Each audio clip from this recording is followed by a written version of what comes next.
խնդրում եմ տալ մեկ հարց, որպեսզի ձեր գոլեգաները եւս ունենան հարց տալու հնարավորություն,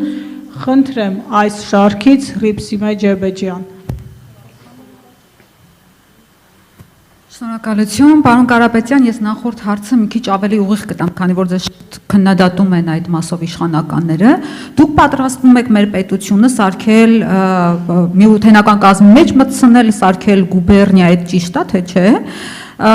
Արդյոք, երբ որ Պուտինը Փաշինյանի հետ հանդիպման ժամանակ ասաց մենք ռուսական անձնագրով մարդիկ ունենք այդտեղ, նկատի ունենալով ըստ երևույթին ձեզ դրանով ինքը ձեզ օգնեց, թե վնասեց ձեր կարծիքով, եւ մի հարց էլ ընթացային, չնայած խնդրեցին մեկ հարց տալ սումկի հետ կապված։ Ես նայեցի, որ Փաշինյանը այց ունեցել է Չինաստան 2019 թվականի մայիսին եւ 2025 թվականի օգոստոս-սեպտեմբեր ամիսներին։ Ինձ հետաքրքրում է այդ սումկի ազդեցությունը ինչքան է պահպանում ձեր կարծիքով եւ արդյոք դրանից առաջ հալյուցինացիաներ չեք տեսել Փաշինյանի մոտ։ Շնորհակալություն։ Սնկի ազդեցությունը ես չգիտեմ, որովհետև չեմ փորձել, բայց ինձ թվում է սրացումները սկսվում են կուլ տալուց անմիջապես հետո։ Ինչ վերաբերվում է Պուտինի ու Փաշինյանի խոսակցությանը, ես չեմ ուզում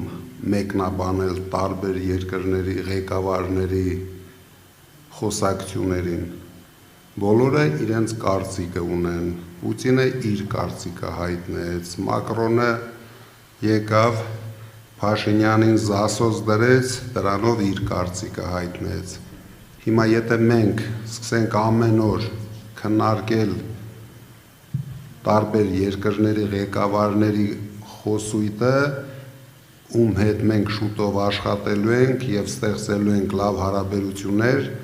ես դա կոռեկտ չեմ համարում։ Ես ասել եմ, Փաշինյանի իշխանության կատարած ապօրինությունների մասին այսօր խոսում է ամբողջ աշխարհը։ Ռուսաստանում դա արվեց ամենաբարձր մակարդակով։ Դա չի նշանակում, մենք չգիտենք Մակրոնը ինչ է ասել Փաշինյանին։ Այ որ իմանանք ինչ է ասել, տեսնեք, որ նորից խոսել են անարդարություններից, ապօրինություններից։ Մյուս հարց։ Գուբերնիա եւ միութենական պետության կազմի մեջ մտցնել։ Մենք դարձնելու ենք Հայաստանը